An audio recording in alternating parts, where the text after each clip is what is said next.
South Point offers all the types of entertainment you'd expect at a first-class Las Vegas resort. Did you know our 400-seat showroom is one of Las Vegas's top destinations for live entertainment? Enjoy live performances by classic Vegas entertainers, bands, and today's hottest comedians, plus a rock and dance floor. You can also enjoy live entertainment at the Grandview Lounge, where you'll feel all the vibes of old Las Vegas. Enjoy the music, and if you love to laugh, don't miss The Dirty at 12:30, our very own free comedy show, every Friday night at 12:30 a.m. in the Grandview Lounge. The Dirty is 100% free, so arrive early. Go to southpointcasino.com or call the box office at 77136 for today's performances at the showroom and the Grandview Lounge. When you're ready for your favorite cocktail, stop in and unwind at one of our 7 specialty lounges. There's a bar around every corner, because you're in Vegas, baby. South Point Casino has plenty of attractions for the whole family. Catch a movie. Our 16-screen movie theater includes 2 XD Extreme screens for the ultimate in viewing, sound, and luxury. After the show, treat the family to a variety of treats at our old-fashioned ice cream parlor, Kate's Corner. We scoop up a variety of creamy concoctions, including smoothies, hand-dipped cones, milkshakes, malts, sodas, and sundaes. At Kate's, there's something for everyone. And if you still got time to spare, our bowling center might be right up your alley. Voted Best of Las Vegas, it's a great place for friends and family fun.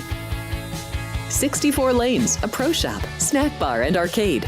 And while the kids are bowling, you can play slots and sip on a drink in the Alley Cat Lounge while overlooking the lanes. For our more serious and professional bowlers, the South Point is also home to a separate tournament bowling plaza.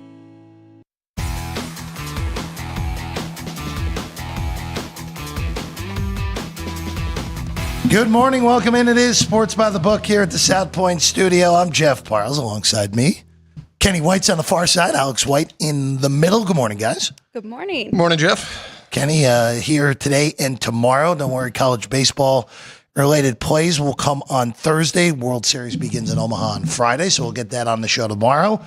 But we have plenty of hoops, plenty of Major League Baseball here on the show today. And also, we'll check in with our friend Chris Andrews. We'll see Chris Andrews twice this week.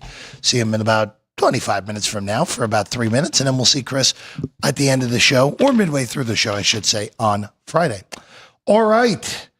Let's get to it. There's already one baseball game underway in Pittsburgh. Pirates and Marlins, already 0-0 in the bottom of the second. Pirates going to try to win that series. Marlins took game 2, 3-2 yesterday, so skip over that. Pirates closed $1.65 favorites between 2 bottom feeders of the National League. So we will begin today's action in Philadelphia, a rubber match of their own right between 2 playoff caliber teams in the Cubs and the Phillies. Cubs struck back after losing the opener in extra innings. Yesterday, the Cub offense put up 8. Over gets there in a 8-4 Chicago win. Final game of this series, the Brown and Luzardo. And Alex, I'm a little bit surprised by the pricing with the starting advantage for Philadelphia here today. I understand Phillies are taking the foot off the gas a little bit with their lineup. You're on a day after a night, but I'm getting a better picture. And some books, it's a coin flip. Here at the South Point, it's -10 on the Phillies. I think that's a reasonable shot here for a series win for Philadelphia. I do too. I do like that side. And I think it's just a little bit blown overboard here with the Phillies not being able to hit, of course, coming off of that tough road trip. But they have scored 4 in each of their last 2 home games, being back here against the Cubs. So it's definitely a strong lean to the Phillies here. I like Luzardo, good lefty. The problem is the Cubs overall for the season hit lefties very well.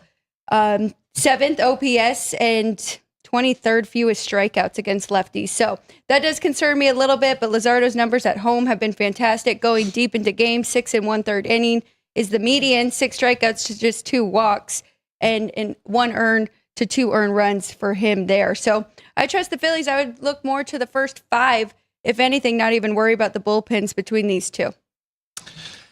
Luzardo coming off 2 horrendous starts. That scares me a little bit where he's at. You don't see a guy that was pitching this lights out and then all of a sudden give up 12 and 3 1/3. You think he's going to bounce back and throw a better game. And then at Toronto, he gets knocked out in the third inning, 9 hits, 8 earned runs. And he's given up now 4 home runs in the last 3 starts, where he'd only given up 2 home runs in the first 11 starts of the season. So the weather's warming up a little bit, and that, makes a little bit of a difference. And the ball's going to carry a little bit better now, so that can happen. But that scares me a little bit. And Jeff mentioned, I didn't put in my number yet any players that are resting today. Jeff, who's sitting out here today? It's actually not as bad as I thought it was going to be. Of course, Harper's on the IL, so that's no different. I thought Realmuto was out in the initial lineup. He's actually playing. So they just moved Stott down in the lineup, which they did yesterday. So it's actually a lot more regular than it looked like it was going to be 2 hours ago, Kenny. Well, that's good. I mean, the hardest thing to predict in betting baseball is that starting pitcher, and what type of effort you're going to get from him. And you just try to make the best number you can. I gave Luzardo a really good number. I hope it's a bounce back game. And if it is, my numbers support laying the price, but hitters are hitting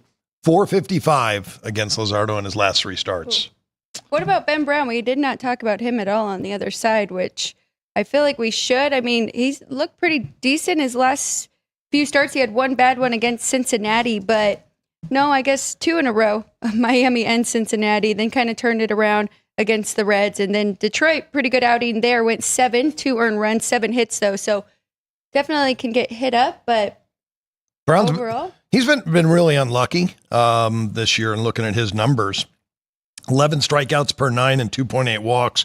Really good ratio, but batting average balls in play, .368 and just 65% left on base numbers. And then those 2 numbers are correlated because if you're getting a high batting average balls in plays, obviously with runners on, you're gonna give up runs. So his xFIP right now, 3.14. So definitely unlucky. I'd mentioned to you yesterday and sent you some texts that Dylan Cease may have been one of the unluckiest pitchers on the season, and he threw a great game last night. he did.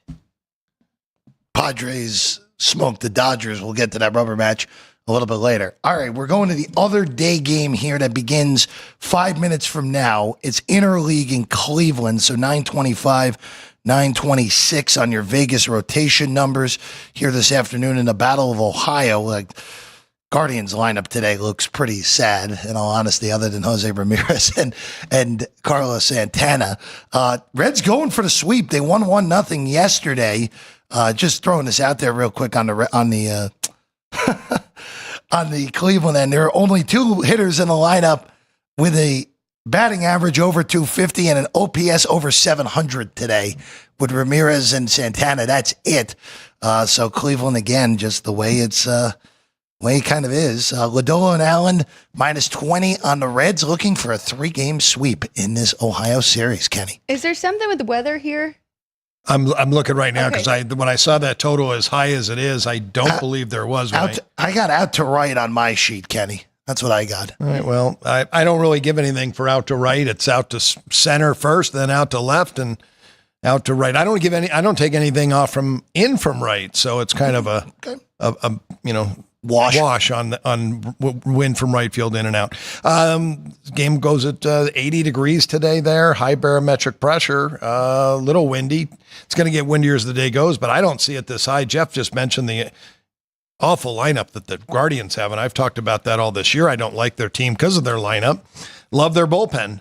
But the Reds offense has been even worse than what the Guardians have put up this year. So I only made the total 7.5. I like it under the 9. Well, first 5 is 5 also, which really shocked me because I think both of these pitchers can do well here against these lineups.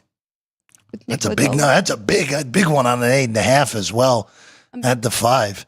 Is it down to 8.5 everywhere now? Because I saw 9 earlier this morning. It's 8.5 everywhere. It's juiced. Well, actually, it depends on what book you're at. Some have them juiced over, some have them juiced under now. Okay. At 8.5. So shop around depending on what you're looking for. That 5 is nice. You do have the Guardians bullpen, as I mentioned, going for you late in the game as well. But I can see maybe a half a bet on each one. First 5 under and the game under. There you go. Going in 3 minutes from now. So get those bets in now. All right, go for Milwaukee and Atlanta. Up next, it's going to be Spencer Schwellenbach back off the IL for the Braves today. Lee Patrick on the Milwaukee end of things, -65 on Atlanta. This has been one-way traffic, guys. Open minus 135, now minus 165 on the Braves, 30 cents better if you like the Brew Crew. Also, this totals got whacked around between 8 and 7.5. Heavily bet game here between the Braves and the Brew Crew. Final game of that series in Milwaukee, Kenny. Yeah, I was just looking back to see if Schwellenbach had pitched in the minors off this stint on the injured list. Don't think he did. Oh, he pitched. Wait a minute. He pitched on the 7th, right? The 6th?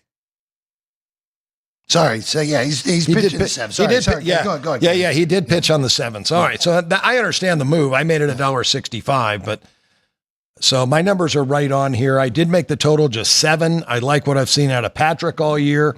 Both guys over their last 3 starts are really dominating. Schwellenbach, as good as he's pitched, he's been a little unlucky. His xFIP over the last 3, 1.43 runs per game. So, yeah, give me the under here in Milwaukee. And if we can keep it going here, I really like the fact that Schwellenbach has been very good on the road, and then Chad Patrick, little shaky in his road starts, but has been really good at home. So I think that works out good for your under and for the first 5 under. So I like first 5 under even more than full game. So it is a 4 good pitchers park here. And I mean, these games have been low scoring as it is. Offensively, both have struggled too. Last 7 days, the Atlanta Braves, 90 weighted runs created, and Milwaukee even lower at 86 batting averages.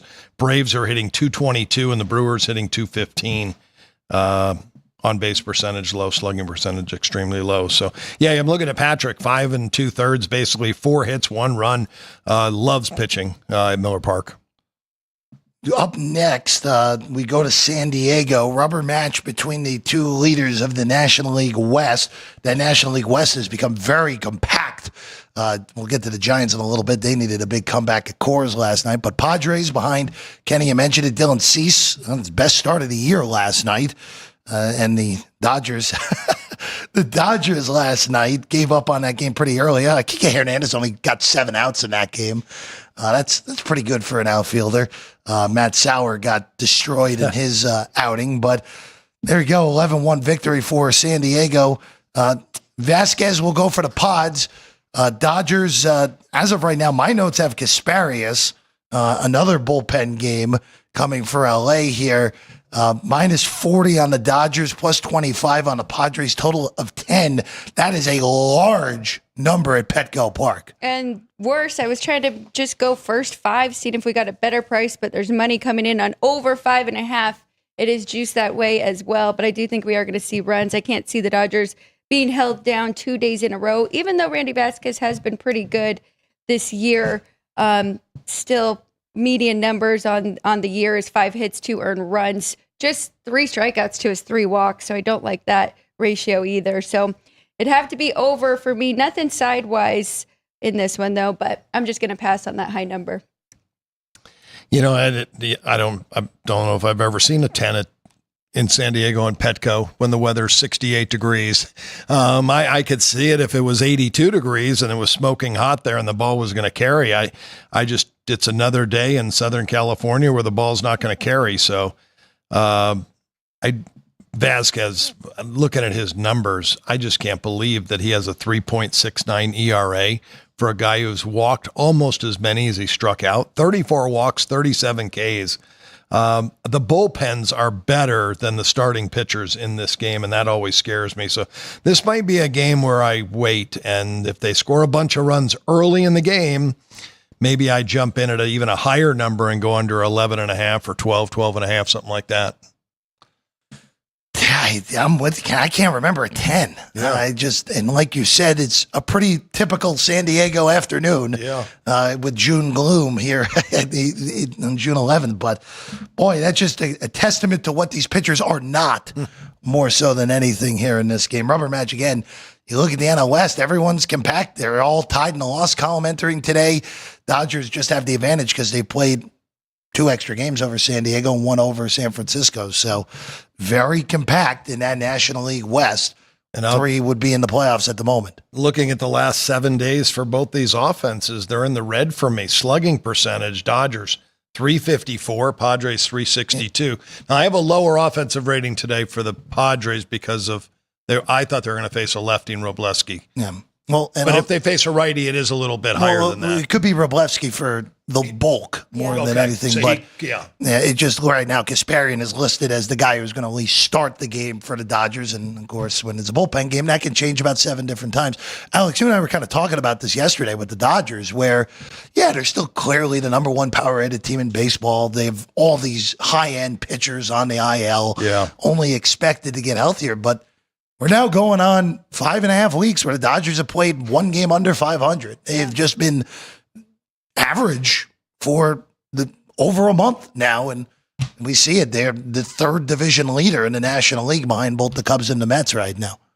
To your point with that 10, I wonder, is it a little overreaction? I mean, it was Dustin May and Pivetta in game 1, and there was 15 total runs scored in that. So kind of like Jeff was saying, now these pitchers starting today, you got to expect even more runs, but still rather in-game waiting, see if you can get a better number to go under. I think you're right that when you have to react to what you saw last, and the game went over, all the parlays would be cashing on the over on the first game, then the second game goes over with 11-1 game. So you make adjustments and people are jumping in and they're just kind of following the trend that, hey, there's been some runs scored there. At nighttime, now you got a day game. What's going to happen in the day game? But the weather's just not that great. We go to New York next, guys. Let's get the Mets and the Nats. Mets currently holding the best record in the National League. Entering today's action, came from behind, won in extras last night. David Peterson, who we've talked about, has now gone 35 starts with a sub-3 ERA over the last year plus. Jake Irvin, who has historically pitched well against the Mets, goes today for Washington. This is a big price on the Nats, plus 230, minus 270 on the Mets, total 8.5. We've been over this with Washington, and it reared its ugly head again last night. It was the bullpen that coughed it up. Yeah. It was a good start by Mackenzie Gore yet again. They had the lead through 5. First 5 got there, but the Mets ended up winning the full game here, Alex. And I think that is the correct side. Again, with these two going, you're right about David Peterson has been really good. 65 strikeouts on the year, 25 walks for him. Mets are on a nice 4-game winning streak as well. So, I mean, I don't know if we want to look at run minus 1.5, play the run line here, but I didn't really find anything that jumped out value-wise to bet today. Yeah, the numbers are pretty tight. Looking at this game, I don't want to lay a big price. If you wanted to parlay it, I couldn't say, you're crazy about doing that. The Mets are the better team. Laying the 1.5 scares me because, again, they don't get full 9 at-bats. If you're going to do that, I think you'd go first 5 and lay the half a run. But I'd much rather look to the dog. If anything, I'm leaning to the dog, but it would only be first 5 because that Nats bullpen is so bad. Hopefully Jake Irvin can throw a game like he did the first time he faced the Mets this year. As Jeff's mentioned, he's pitched really well against them. So he's coming off a couple of bad starts, though, and that would be kind of a do factor. Is he going to bounce back? But so you don't have to bet a lot to win when you can take plus 230. You get 2-1 in first 5 too if you just get a good first 5 out. And that's where Irvin, and then you don't even have to worry about it. Again, Irvin has been all over the map this year. The last 3 starts, you've seen it all. He had the 8-inning shutout performance against the Giants, and then flipped around and gave up 10 hits in 5 innings and 6 earned against Arizona. He has been all over the map this year. Okay against the Cubs, against that good offense last time out. One thing I failed to look at because we haven't had a streak yet. This is kind of the first game we've had a streak. Mets 4-game winning streak, Nats 3-game losing streak, and I like to adjust my number to that. So I would make this game now 250, and it's right in between straddle and the favorite and the dog. So I'm going to just pass this game. I just don't see much there. We go to Colorado next. Giants needed a large 9th inning, and they got it against the all-time bad Rockies last night to get the victory, and now they send the guy who's been their best. I know they have Logan Webb, but Robbie Ray has been every bit as good as Logan Webb this year. Ray is a $2 favorite on the road at Coors. Kyle Freeland goes for Colorado and plus 180. Freeland's actually coming off his best start of the year in Miami last time out. Total 10. What do we do here? It's a big pitching advantage to San Francisco. The weather at Coors, it's not. The temperature looks pretty good, but then you look and the wind's blowing in, but It's still Coors Field, and it's a negligible wind. What do we do here with this game, guys, with the Giants a $2 favorite? Giants on a nice 6-game winning streak. Robbie Ray's been one of my favorite starting pitchers to back this year. He has just been so good. 87 strikeouts to just 31 walks in his 77 and 1/3 innings pitched. So I like Robbie Ray here. I like them to cover the run line, though. Full game. We got the away team. So I think -1.5 for the Giants here. I love it. Robbie Ray's pitched so good, and there's not a lot of pitching there in Colorado. If you don't get to Freeland, you'll get to the bullpen, I think, and you get those 9 at-bats. So I agree with you, Alex. I'll lay the 1.5 here today with the Giants on the winning streak. Rockies on another losing streak. They just continue to lose. We've talked about them all year. Just kind of fade the Rockies. They did have a little bit of a run, but we know that happens to every team, and then they end up going back to who they were, and that's who the Rockies are. Not a very good baseball team. Nope. 12-54 is pretty bad, as we've talked about, on pace for the worst record and least amount of wins in modern baseball. That record, of course, was just set a year ago by the White Sox, and they're on pace to shatter it. Well, not shatter it, but at least beat it at the current moment. And that's with their 3-game sweep over Miami last week, guys. I mean, look how bad it would be if they didn't sweep the Marlins last week. All right, we go to American League Baseball next. The Angels, so quietly, the Angels have gotten it back to only 2 games under 500. The A's we talked about A's have fallen into very difficult times over the last 6 weeks. Angels today at home, -140 with Kyle Hendricks, who struggled this year.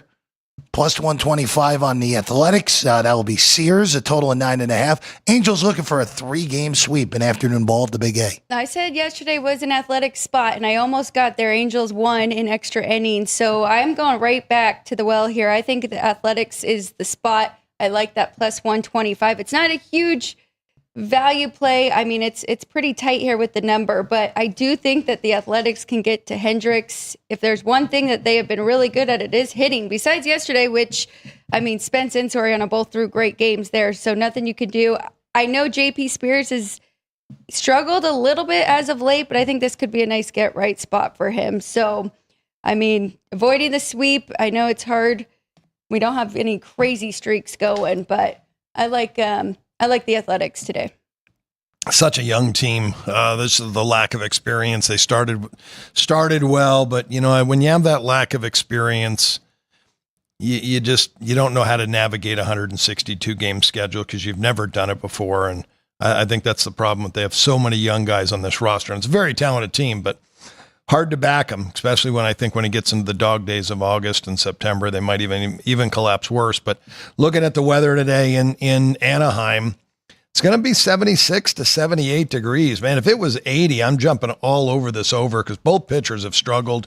I don't know what's wrong with JP Sears. It's mind-boggling to me because he's got such great stuff from the left side, and he'll show these performances where he can throw a 3-hit shutout and then the next game give up 9 runs. Over his last 5 starts, he's allowed 25 earned runs in 22 1/3 innings. He's just getting crushed.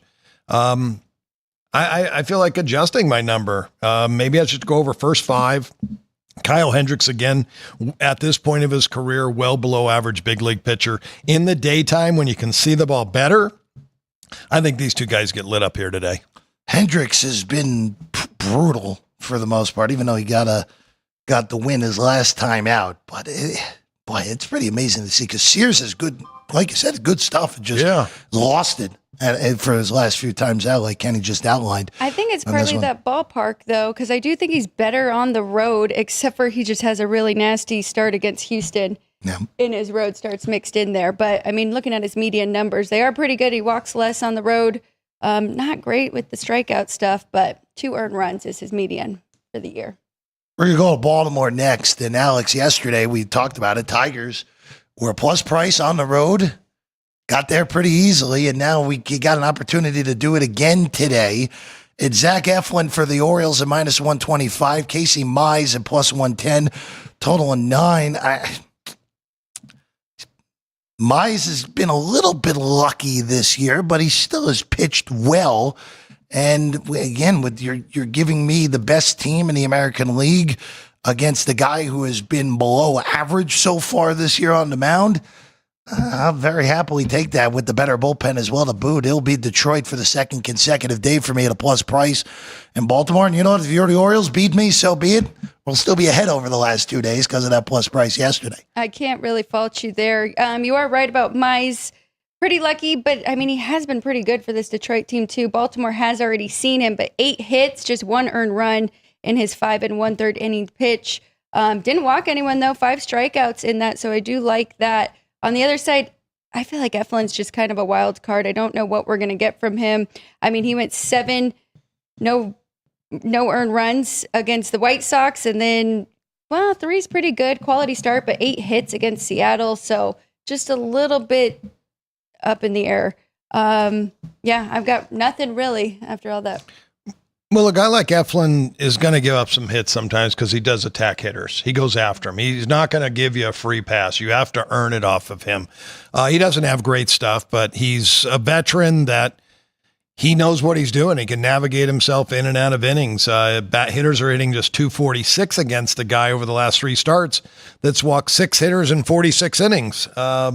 xFIP 3.61 is his whip for the year, 1.12. It's one of the better whips of the day. That's in the top 6 or 7. There's some really good pitchers going today, it looks like, whip wise. So making a case for either guy, it's tough for me. My numbers are right there, 105 and 9. I like the way Mize has pitched. The way I'm talking, I'm almost thinking it kind of an under situation here with these two teams.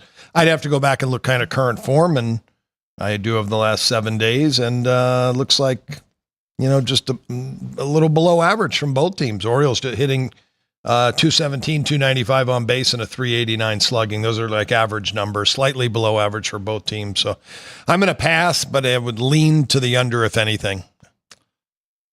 9, your total at Camden Yards. Game went under last night with the Orioles and the Tigers. Tigers, as we mentioned, best record in Major League Baseball entering today at 20 games over 500. They are the only ones at that plateau here on June the 11th. We go to Boston next. It'll be Littell and Buehler and Fenway. Red Sox got an important win to stop the bleeding, a 3-1 win yesterday over the Rays. Buehler is a small home favorite in this one, minus 15, total 9.5, Alex. Another one that's really tough. I think these numbers are just right here with Red Sox being slight favorite at home. I did like the Red Sox yesterday. I thought Pepe was getting a little bit too much love, but I thought it was going to be more in a high-scoring game. So I'd lean that way, again, with these two pitchers going, but really have nothing strong. I think those numbers are great. Yeah, the numbers, looking at Walker Buehler, and we remember from last year after he had Tommy John surgery, he tried to make the comeback, and he records the last out of the World Series, and he's the hero, and hoping that, time will end up seeing the real Walker Buehler again, but it looked like maybe in April that we would against the White Sox, 7 innings, 4 hits, 1 run. But since that time, every game has kind of gone downhill for him. His last 2 starts, he's allowed 10 earned in 7 2/3 innings. He's allowed 17 hits in 7 2/3 and walked 4 guys. So I just don't think he has big league stuff. Well below average big league pitcher right now. Zach Littell has pitched really well, but when I make the adjustments on this game, I'm right there with the betting number. I don't see much of an advantage for either team here. If there's any advantage, it is for Tampa. And Tampa has played better baseball right now than the Red Sox. Yeah, their lineup has been very good. You just reminded me, because yesterday I said the same thing about Sandy, and he threw a very good game against the Pirates. So maybe sometimes these guys, as I mentioned, Buehler threw a good game against the White Sox, and Sandy threw a good game against who? Pirates. Pittsburgh. Who are not hitting at all. So these guys can figure out a way to get through the lineup on a weak hitting team, but when you got a good hitting team and you got runners on base and a good hitter up, they're struggling. Well, also, too, at some point, these guys know how to pitch. Yeah. They're high-level pitcher. Buehler still has that in there somewhere. We just haven't seen it. Yeah. Again, he's been injured at times this year. Alcantara, you've talked about it a lot. Guys who come off the major surgery, some guys just take almost a whole year to get themselves right. And look, for Alcantara, the hope would be for Miami, who is going nowhere and probably going nowhere for years. He pitches well the next 5 weeks. They can trade him for some good assets and continue that consistent rebuild that happens every single year of the Miami Marlins existence, except for 2 years of their franchise's history. So, but I digress. Red Sox -15 against the Rays. We go to Minnesota next. Twins and the Rangers last night. Wow. The Texas offense finally welcomed themselves back to the party with a 16-run outburst last night in a 12-run victory against Minnesota. It'll be festa and lighter tonight at Target Field. Twins -45 at home. +30 on the take back on Texas, Alex, with a total of 8.5 here at Target Field in Minneapolis. Another one that is pretty tough. Man, we have a lot of games that are almost pick 'em. I guess most of the money coming in here on the Twins. I'd have to disagree with that and lean towards the Rangers here and getting that plus price. Lighter, I mean, his last few starts have been pretty good. 6 strikeouts to just 1 walk. I was going to say not really a strikeout guy, but maybe he is starting to figure some things out. The start before that against the Cardinals, 6 strikeouts to 2 walks and 0 earned runs and 3 hits. I do like where he's at current form right now. The only issue I have is, can Texas do that 2 days in a row? We know their offense has struggled, but it would definitely be a lean to the Rangers at +130. We've all been waiting for the Rangers to wake up. They've won 3 in a row now. Maybe they've finally gotten the wake-up call. When you look at these two pitchers, Jack Leiter has a high ceiling, ton of potential, great stuff. David Vesta is going to be an average big league journeyman pitcher his entire career. That's just who he is. He was a Seton Hall kid, late round draft pick, and he's just got great size. He's 6'6" and throwing downhill. That, those numbers and where he came from doesn't mean he can't be a star for a year or two, and he could be, depending on how hard he works. But right now, at this point in his career, he's a below average pitcher. I like the Rangers today. I think they're a really good spot. We've been waiting for them. Let's see if they can keep this rolling today. And we've been waiting, 100%, Kenny. We've been waiting on this. And again, in American League West, look at the standings. I mean, the Astros are only 6 games over 500. That's not dominant by any stretch. The Mariners have completely come crumbling back to earth. They're all the way back to 500 now. That AL West is very much for the taking, unlike the AL Central, where Detroit has really pushed it out now, 8 games ahead of these Twins. And the Yankees, again, they're only 4 on Toronto, but realistically speaking, the Yankees are much better than everyone else in that division. Speaking of the Yankees, they're on the road in Kansas City tonight. They took care of business. Aaron Judge hit, which might be, at least in this current form of Kaufman. Obviously, Griffey hit that famous one into the fountains on the same day as the OJ chase back in '94. But that ball Judge hit in the first inning last night over the Hall of Fame in Kansas City is about as far as a right-handed batter can possibly hit a ball in that ballpark. Yankees went on to win. It's Clark Schmidt against a guy who's been arguably the best pitcher in the American League other than Skubal, and that's Chris Bubich, who has been unbelievable for Kansas City. -125 on the Bombers, +10 on the Royals. Alex, what are we looking at here with a total of 9, which seems a little bit high here on this sort of pitching matchup? This is a very tough game to handicap. Thank you to the Yankees, my lone winner yesterday, -1.5. Pretty easy one there. But I mean, I can't bet against the Yankees right now in the way that they are hitting the ball. And looking at their last 7, batting .292 as a team, .363 on base, and .139 WRC plus. Royals are starting to turn it on a little bit too. We know that has been their problem. Their pitching has been fantastic all year, and mostly because of Chris Bubich. So I'm a little concerned there. The Yankees have seen him once. That may benefit them too. He did go 5 2/3, just 4 hits in that one, 3 earned runs. So maybe that got to put that in, factor that in here. But it's really just a stay away. I don't want to lay that price when I know that they do have the pitching advantage. The Royals do.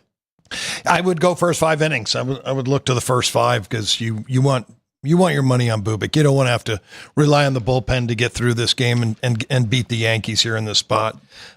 Just a tremendous year so far. He's got strikeout stuff. He's 93 to 95. He's got a great slider, 1.43 ERA. The xFIP a little high at 3.27. But his FIP just 2.45. So, maybe somewhere in between there. He has had a really high left on base number at 86%, and that's why his xFIP's higher. Sometimes that's because the guy's so good and he's able to pitch out of jams, and that's what I think I've seen out of him this year. So I can back him today in the first 5 innings against the Yankees. Weather warm there, and 86 degrees. Wind going to be blowing out to left field about 10 miles an hour. Getting to the time of the year where it's miserable to be outside in the state of Missouri for about 2.5 months. Just sticky, humid, hot, just everything. Again, great for hitting. What hitters love and pitchers hate. Hitting. But getting to that time of the year in Middle America. All right, we go to Houston next. Speaking of places that are sticky, even though the roof will likely be closed tonight in Houston, White Sox get game 1. Nice little plus price if you took that yesterday with Smith. Now their other reasonable starter, the White Sox, Burke will be on the bump here tonight against Gusto of the Astros. Minus 65 on Houston, plus 50 on Chicago. A total of 8.5 here tonight at Dicon Field. Man, I said it yesterday too with McCullers going, and I thought that Smith might have a shot to keep them in that game. I didn't really expect the full game. Kind of debating about going with this again. White Sox first 5 plus 108, or even grabbing half a run here, minus 140. Schomburg makes me a little bit nervous. His last few starts, well, I guess he's kind of gotten back into the swing of things. Just had one really bad one against the Cubs. Usually when it's the Cubs or the Diamondbacks, I kind of expect that anyways. Rangers, really good start for him. 6 innings pitched, 1 earned run. Orioles, 6 innings pitched, 2 earned runs for him in that one. And then coming off a good one against the Tigers lineup, 7 innings pitched, just 2 earned run in that. He did have 7 hits, but 5 strikeouts and 1 walk. So, yeah, I like it. I think I just talked myself into it even more. I don't really trust Ryan Gusto on the other side, and this White Sox team is feeling good. Got a win yesterday. I think they can at least get me 1 so I can hang around here. So plus half a run, minus 140. I agree with you. Ryan Gusto, I think, is a below average big league pitcher, and I've seen him throw. I just think that's what he's going to be his entire life. The Astros bullpen is the strength of this game. And I'm surprised, though, I don't have that big of a difference between the offenses here in this game. About a 25-cent difference between the two, which really shocks me. And when I was looking at those standings thinking the Astros, how'd they get up there? It's just because everybody else has been so bad. I think, the Rangers are a really good bet to win that division, Jeff. So I want to go back to that. But sure, let's go back to the Astros. I wanted to mention that. I think this price is way too high. I'll take the White Sox in the first 5, and I'm going to even take the chance and bet them for the game. 150. Half a unit on each. Can't fault you on that. And I'll just say this with the White Sox. At least we talked about it yesterday. With Burke and Smith, they've just been an ordinary below average team. They haven't been again. That's what they are this year. After last year's historically bad output, they're a normal bad team. Normal bad teams normally win about 55 to 62 games in Major League Baseball. So you gotta keep that in mind. And I'm with that. That's a good price on a good starting pitcher, a guy who's pitched well for the White Sox here today at plus 150. All right, we go to St. Louis next. This is day ball that starts at 15 past the hour at 11 o'clock Pacific, 1:15 St. Louis. Look, the Blue Jays, and I got to give the Jays credit because St. Louis has been very difficult to beat at home. Jays have won back-to-back days by a run. Yesterday, a totally wacko game that lands 10-9. Jays nearly blew it on multiple occasions, but they hold on. They're going for the sweep today with Eric Lauer on the bump for Toronto. And Liberatore has been great for St. Louis, goes for the Cards. Guys, this feels like a good stomper spot for Liberatore, minus 135. Feels a little bit cheap to me. It would only be a look to St. Louis at Busch, trying to avoid the sweep at home. Lauer, lefty, opening, and then Turnbull will be the primaries from what I'm seeing. So You mentioned it, day baseball. I know that it is Bushfield, but I lean to the over here. And I don't know what to expect from Libator. Maybe you can look at his numbers, but his last few starts have not been good. Kansas City just went 4 innings, 7 earned runs on 8 hits. The one before that against the Rangers, 5 innings, 4 earned runs on 7 hits. At least he did have good strikeout to walk ratio in that one, and the one before against the Diamondbacks. Threw really good against Arizona, who I was just saying you could make a case, give them an exception for. But yeah, I think over might be the play here. Just both these teams really look good at the plate. So that's it. That's the only way I'd look to play this. Lauer's due for a bad start. He's a former first rounder that pitched in, I think he was in South Korea last year. He's never really had a great career. He's got decent stuff, but I don't really expect a lot out of this guy. And I think he's been a little lucky. Actually, I should say a little lucky. He's been really lucky. XFIP 4.98 last 3 starts. And that is 9 2/3 innings where he's allowed just 1 hit and no runs. So he was very fortunate in those games. And I don't know how long he goes if they do turn to Turnbull for a long relief appearance kind of start. I made it 8.5. My number's right there, but again, it is summertime. Jeff, what do you got in the weather here for me? Well, it didn't pop as a impactful one, but it's hot. I mean, it's 86 degrees in St. Louis with actually not terrible.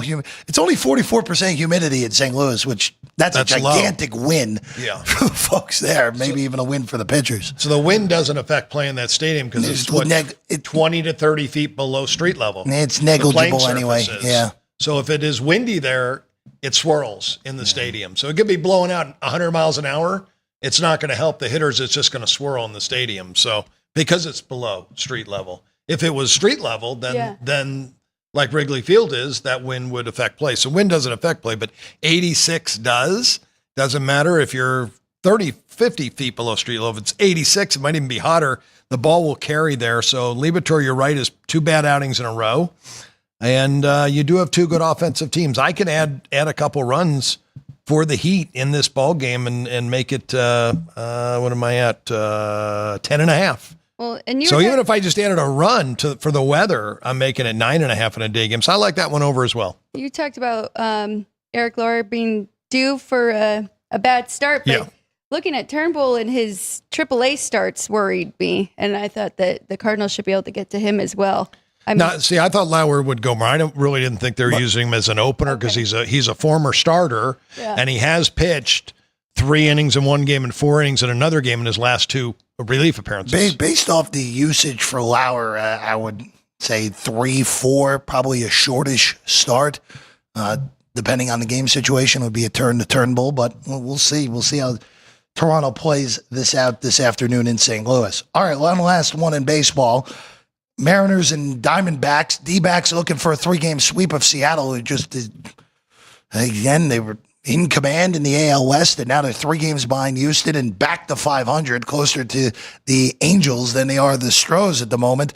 It's basically a flip. It's Rodriguez and Wu, total of 9 at Chase Field this afternoon in Phoenix, Alex. I made a huge mistake yesterday. I was so set on the Mariners. Took them first 5, and I realized after that they switched Brian Wu, and he was not the starter, and that is the game I handicapped for. So I've been backing Brian Wu all year. He has been fantastic, having a very good season. My only concern is this Diamondbacks lineup. It is full of lefties, and that is what he struggles against here. So makes it a little tough to handicap. I do think that this is basically a pick 'em between these two. Diamondbacks do take the first 2, so maybe give a little bit to the Mariners in this spot, trying to avoid the sweep. And I wouldn't mind having Wu over Rodriguez, even though Eduardo Rodriguez has been pretty decent himself this year. I'm going to pass on the game. My numbers are right there. I made it the Diamondbacks 105 and 9. Wu is one of my favorites because he throws strikes. He attacks hitters, 11 walks, 69 strikeouts. He's got a whip under 1. Pitching very, very well. Rodriguez really had a good start, but he hasn't. And then he went through a really bad streak there for about 5-6 starts. His last start was much better. Not great, at 5 innings, but it was much better than what he had been. So we'll see if he can bounce back. I think he is. I thought he was a great pickup by the Diamondbacks, and I'm waiting for this guy. I think Rodriguez, and I've watched him before as a Red Sox, and I think he was with the Tigers.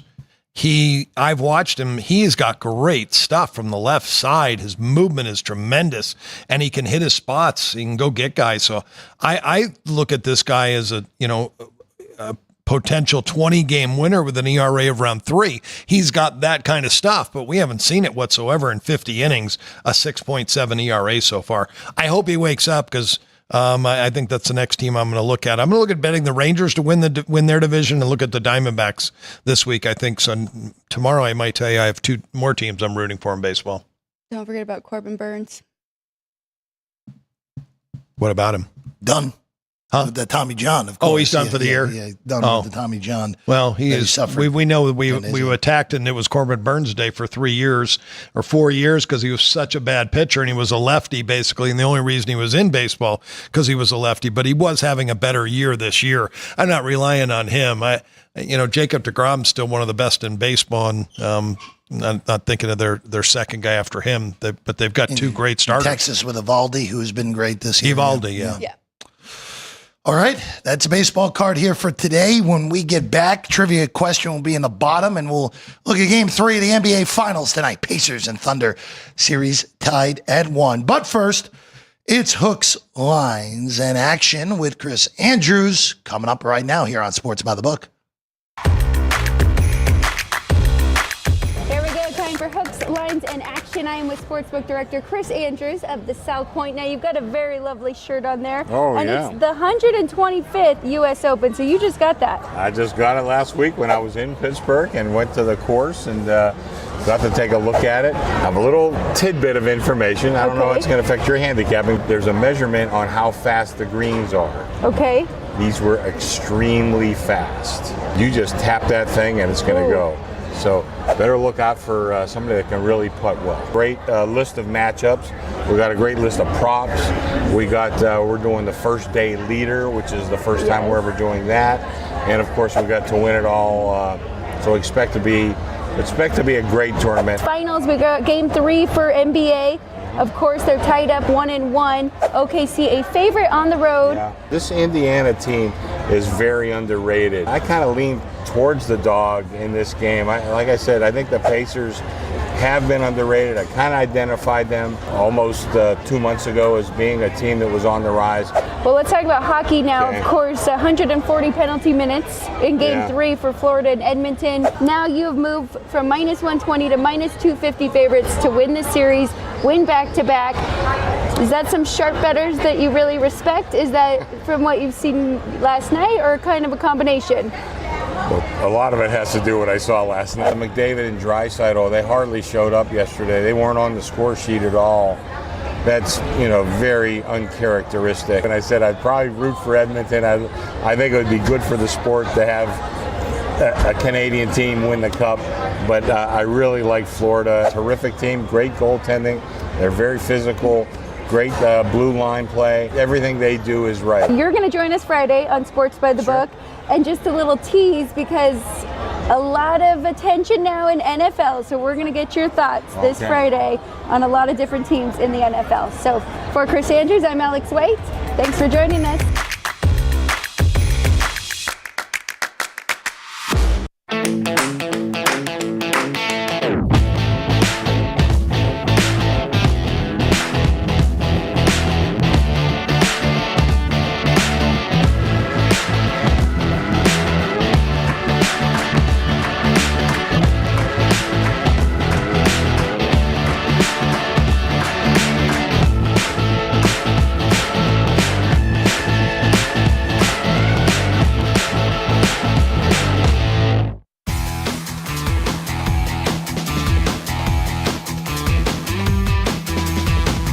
Welcome back in Sports by the Book on a Wednesday morning. Jeff Parles, Alex White, Kenny White here with you as we move along to the NBA Finals.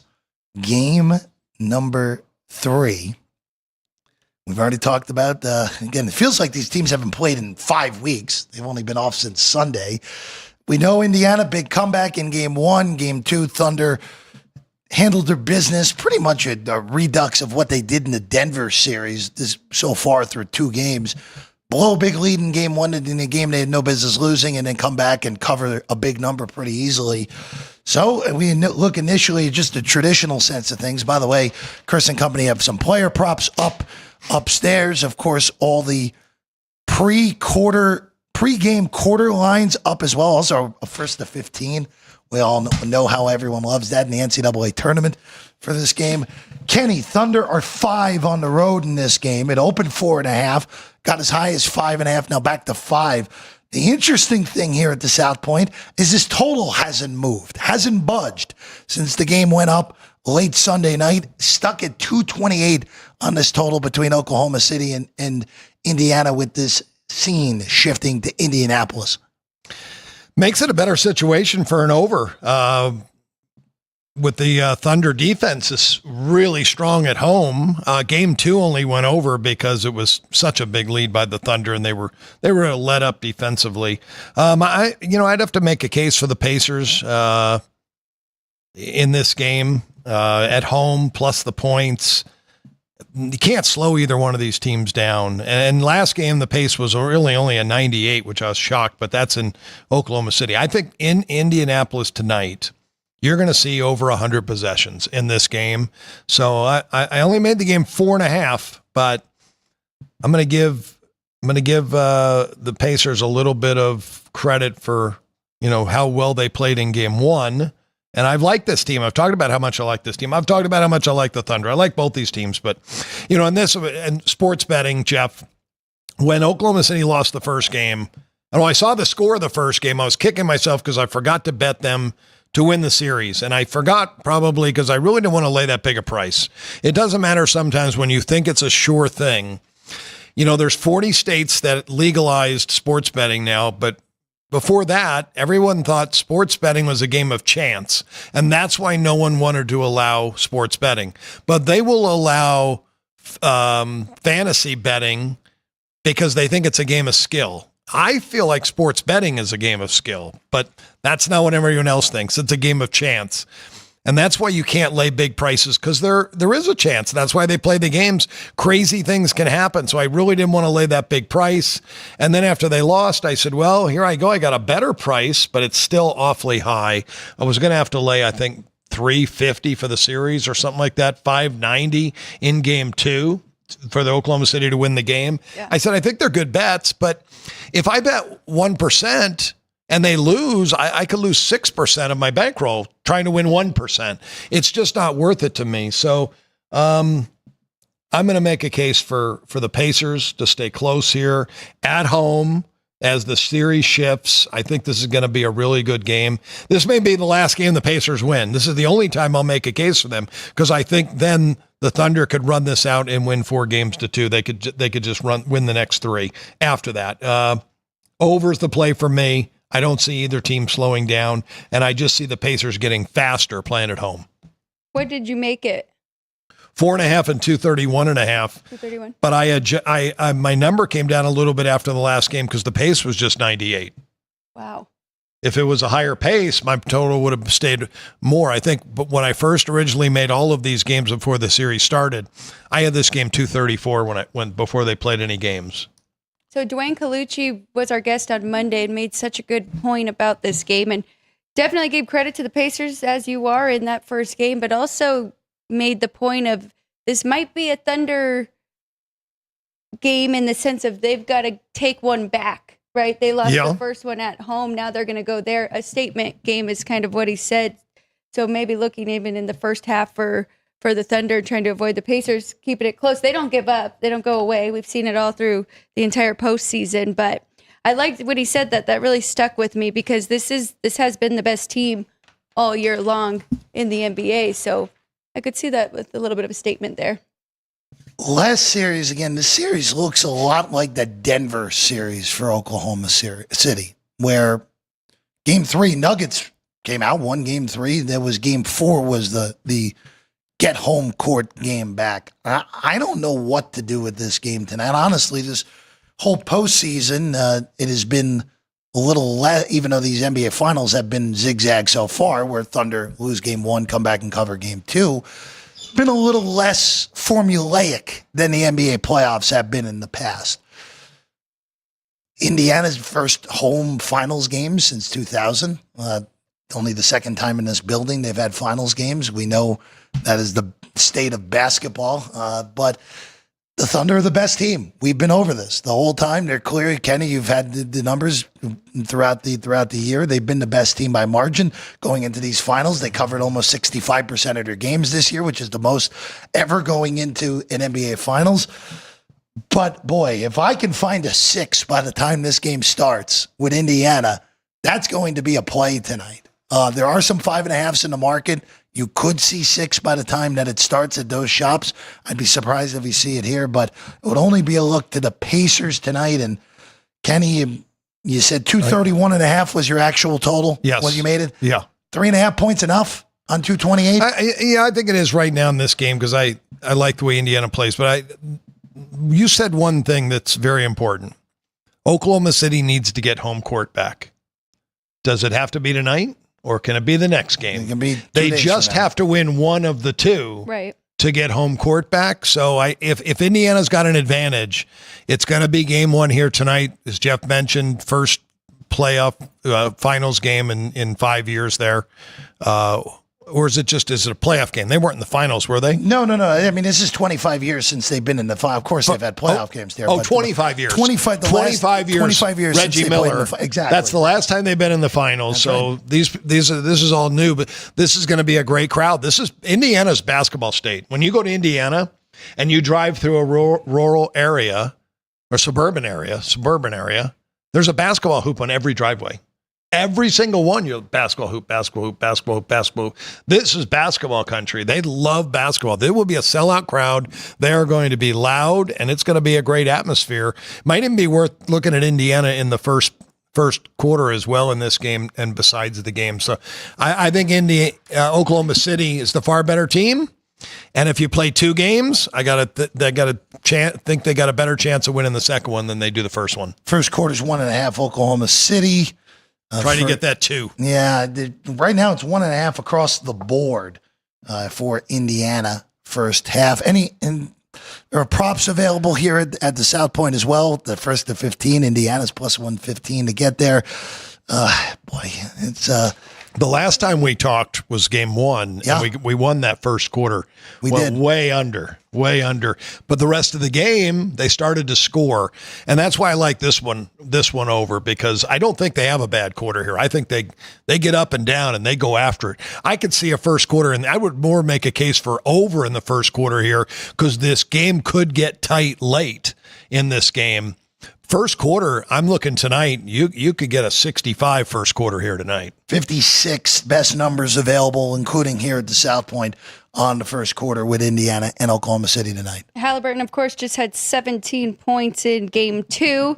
Probably expect a big game from him. 17.5 is the point. I think he had a low first game too, didn't he? He hit the game 14. winner. Hit the game winner, but only had 14. That's so very true. He's had 2 bad games in a row. So you want to get points, assists, and rebounds all tied up for him, I think. He's actually gone under in the first 2 for both of those categories, points and the combined. So he's going to be more active at home. He's going to have a much better game at home. Yes.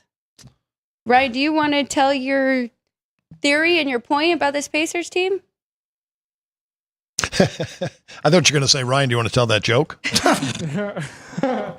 Well, I guess here, let me find my camera real quick. I didn't give him any warning, but he made a really good point before, and what's kind of driving this Indiana You can always team. tell us what Ryan said. But here he is. Instead of putting him on the spot. Oh, he actually has a regular size box today. Yeah. Oh, there he is. Just mix. That's Hey, Ryan, bottom right.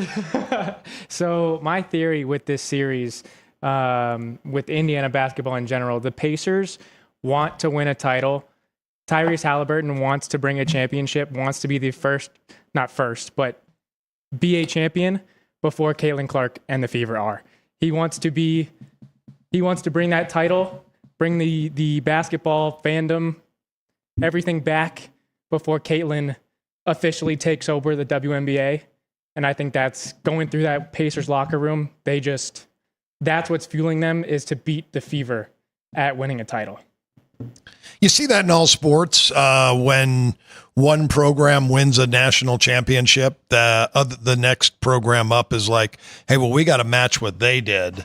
And there's just some more confidence in that locker room. So, yeah, I see that all the time in sports, that in the same city, same college, that one sport will fire another one up. And that could be Caitlin Clark changed the basketball world, not just the women's world. She did change the world, and that she is probably, that's a good theory. I think the Indiana Pacers are, we don't want to be outstaged by Caitlin Clark here in our own city, and they've responded to it. Game 3 tonight, Pacers 5-point underdog, series tied at 1 with the Thunder and Pacers. All right, we will take a quick break. The whiteboards will be ready. The trivia answer will come as well. Sports by the Book, South Point Studio. Football contest sign-up season is here, and you don't want to miss out on the action. With millions of dollars on the line each and every week in the world's biggest football contest, there's only one proxy to trust: footballcontest.com. Maddie and Tony have set the gold standard for football contest proxy services with 20 years of experience and over 13 million in winnings for their clients. All you have to do is get to Vegas between now and the start of football season to sign up in person, and they do the rest, making sure your picks are entered every week.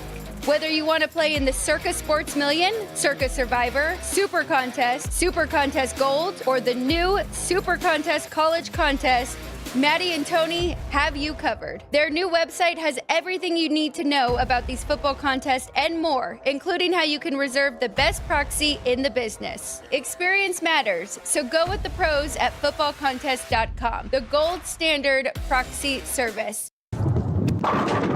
South Point Casino has plenty of attractions for the whole family. Catch a movie. Our 16-screen movie theater includes 2 XD Extreme screens for the ultimate in viewing, sound, and luxury. After the show, treat the family to a variety of treats at our old-fashioned ice cream parlor, Kate's Corner. We scoop up a variety of creamy concoctions, including smoothies, hand-dipped cones, milkshakes, malts, sodas, and sundaes. At Kate's, there's something for everyone. And if you've still got time to spare, our bowling center might be right up your alley. Voted Best of Las Vegas, it's a great place for friends and family fun. 64 lanes, a pro shop, snack bar, and arcade. And while the kids are bowling, you can play slots and sip on a drink in the Alley Cat Lounge while overlooking the lanes. For our more serious and professional bowlers, the South Point is also home to a separate tournament bowling plaza. Sports by the Book. Sports by the Book. Sports by the Book. Sports by the Book, South Point Studio. This is the best sports betting network. I would argue it is a total mismatch. There's value with underdog prices in series. I would lean to the under here. My numbers are saying I got to bet the Tigers. Two-way action. When in doubt, we juice that favorite, that extra nickel. Sports by the Book, South Point Studio. Forget about it. The best.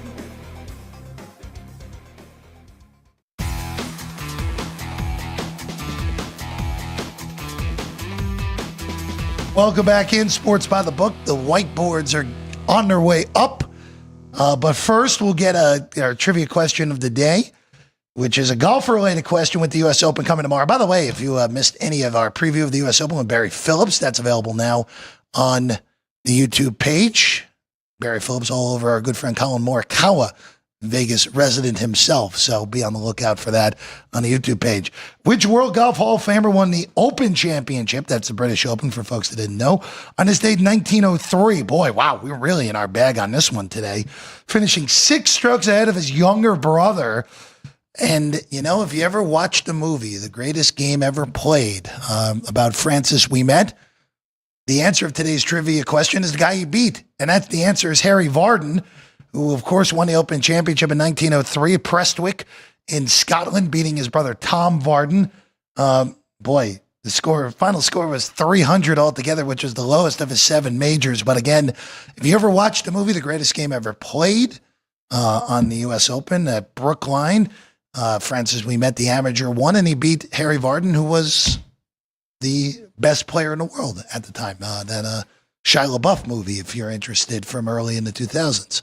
So there you go. Harry Varden, the answer. JR got it. So JR and Nick continue their rough and tumble head-to-head here in the month of June in the trivia question. All right. Let's go to it. Let's go to our whiteboards here on a Wednesday afternoon on ever but the West Coast. Still morning here in Vegas. And we will begin with Alex White here on a Wednesday. Okay, here we go. Little bit different looking board today. I am going with the Giants -1.5 with Robbie Ray on the mound, juiced -135. I'm going with the Mets -0.5 a run in the first 5 with Peterson -155. I'm going with the A's +0.5 first 5 -125. I trust JP Sears. I think he's going to have a good outing here today. White Sox +108. I'm going for it. First 5 with Sean Burke. And then I'm going Blue Jays and Cardinals over 8.5. Both these lineups have been very good and good hitting weather here. All right, starting Major League Baseball, A's and Angels. Your trust in JP Sears. I'm hoping he gives up a little bit. Maybe Hendricks will give up more than Sears did, and I can get this game over. 78 degrees there in Anaheim today, so I'm going over the 9.5. San Francisco Giants minus the 1.5 today in Colorado. Good hitting ballpark, decent enough weather. -135 there, laying the 1.5. The Royals first 5 innings. Was really shocked. The books, I think, made a great adjustment with Bubik on the mound and made them a favorite in the first 5. So I'll lay the 0.5 a run. I'd rather take the plus price plus $1.20 and try to win that first 5 innings.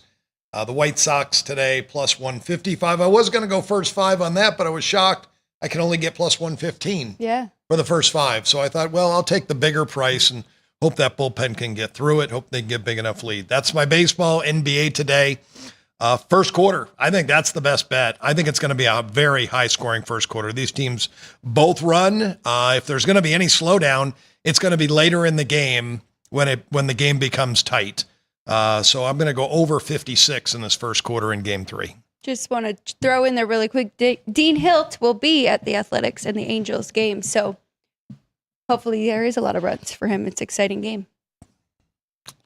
They're your whiteboards here on a Wednesday. Alex, you've been all over first 5s this week. That's been the trend this week for the last month here. It might be the best way to bet. You don't have to rely on bullpens. They're so up and down. I like it. I think starting pitchers are a little easier to predict, even though they're not easy. It's still that's the most difficult thing in baseball is predicting those pitchers and how well they're going to pitch. Whiskey and a revolver, right? From the great Nick Bogdanovich on that line of how to bet baseball on a daily basis. So there you go. All right, that's what we got. We'll see you again tomorrow. Good luck, guys. Get some winners on the whiteboard here today. Sean, Ryan, Drew Dog, and Jerry. Jerry, hopefully your car's working a little bit better. And Vince, thank you all as always. Thank you for chatting along. And Dean, enjoy a beautiful sunny day in Anaheim. Alex, Kenny, got some winners. I'm Jeff. We'll see you tomorrow, 10 a.m. Sports by the Book right here, South Point Studio.